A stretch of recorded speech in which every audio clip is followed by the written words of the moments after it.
Paulo escreveu a carta aos Romanos, ele estava na cidade de Corinto, era inverno, terceira viagem missionária. Paulo iria para Jerusalém para levar oferta para os pobres de Jerusalém. Ele iria ser preso lá em Jerusalém. Quando ele escreve para os romanos, eles nem imaginavam que dali a alguns anos, eles iria começar sobre a igreja a maior perseguição da história. Por quase 200 anos, os imperadores romanos perseguiram a igreja. E Paulo está dizendo para os irmãos, seria perseguição que pode nos separar do amor de Cristo? Nós vivemos aqui no Brasil em um país livre. Você pode pregar numa praça pública, você pode pregar no mercado, você pode pregar em qualquer lugar, em qualquer esquina, você pode parar e abrir a Bíblia e falar de Cristo. Isso é maravilhoso, mas tem muitos lugares do mundo que isso não é possível. Cristãos no mundo inteiro são perseguidos, muitas vezes por causa da sua fé, e nós temos a liberdade aqui de pregarmos. Me lembro, esses dias eu estava ouvindo alguns vídeos e eu vi uma pessoa falando, um coreano, falando na Coreia do Sul, falando que quando entrou o regime comunista na Coreia do Norte, houve uma grande perseguição e matança de cristãos em que os guardas, uma das formas de matar era cavar um buraco e jogar as pessoas lá, e jogar a terra e enterrá-las vivas. E uma família, um homem, a sua esposa e 2 crianças foram jogados lá, e os soldados falaram para ele, olha, é a última chance que você tem, a última oportunidade que você tem de negar a sua fé e de falar que você não serve a esse Jesus, a esse Deus, e seguir o regime que nós temos.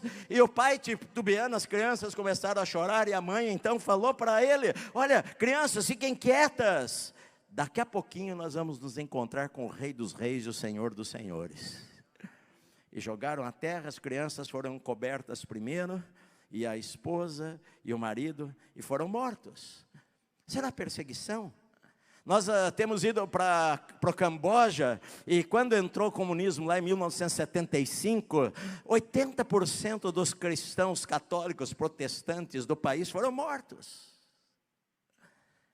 Será que a perseguição pode nos afastar do amor de Cristo? Paulo ele fala o seguinte, será que a fome decorrente de prisões e perseguições que a igreja às vezes sofre, será que a fome pode nos afastar do amor de Cristo? Eu falei para vocês há umas semanas atrás sobre Richard Wurmbrand, que escreveu aquele livro Torturado por Amor a Cristo, um pastor romeno, que quando foi perseguido, a igreja foi perseguida lá, ele foi jogado numa prisão, num buraco de 9 metros de profundidade, durante 14 anos. Ele falou que ele perdeu a noção de cores, ele não se lembrava mais de como era o azul, como era o amarelo, como era o verde, porque o mundo dele era aquele cinza. Ele falou, as únicas pessoas que eu via eram os guardas, que gritavam para mim, e eu nunca, em 14 anos, eu não vi uma criança, eu não vi uma mulher, eu só vi aqueles guardas, e uma vez por semana, muitas vezes, a minha refeição, durante uma semana, era uma fatia de pão que jogavam para mim e falavam para mim negar a minha fé, a fome. E então o salmista cita esse texto, por amor de ti nós somos entregues à morte continuamente, todos os dias, nós somos como ovelhas levadas para o matador. E Paulo usa esse texto, porque às vezes mesmo nós fazendo o que é certo, nós sofreremos perseguições, rejeições, abandonos, mesmo fazendo o que é certo. Daniel foi jogado na cova dos leões por fazer o que é certo. Sadraque, Mesaque e Abdenego foram jogados na fornalha de fogo por fazer o que é certo. Às vezes mesmo fazendo o que é certo, nós vamos ser perseguidos. Jesus ele falou, no mundo vocês vão ter aflições. Se o mundo odiou a mim, ele vai odiar a você. O mundo vai odiar a igreja, meu amado. Não se iluda, porque a igreja nunca vai ser amigo de um sistema anti-Deus.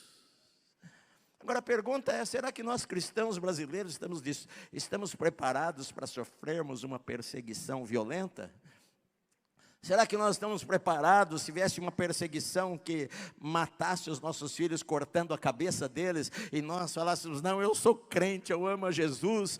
Como um dos santos da igreja primitiva, antes de morrer, ele falou o seguinte, perto da espada, mais perto de Deus.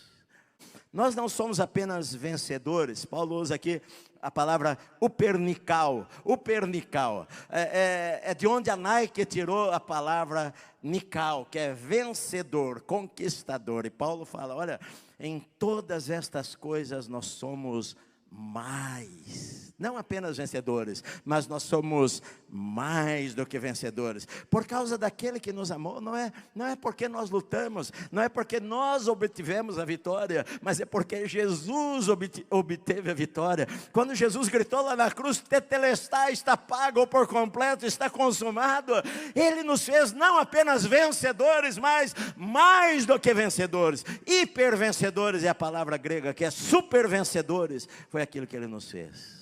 1 Pedro diz lá, está escrito lá, nisto vocês exultam, exultai, se alegrem, embora no presente, por breve tempo, se necessário, sejais contristados com várias provações.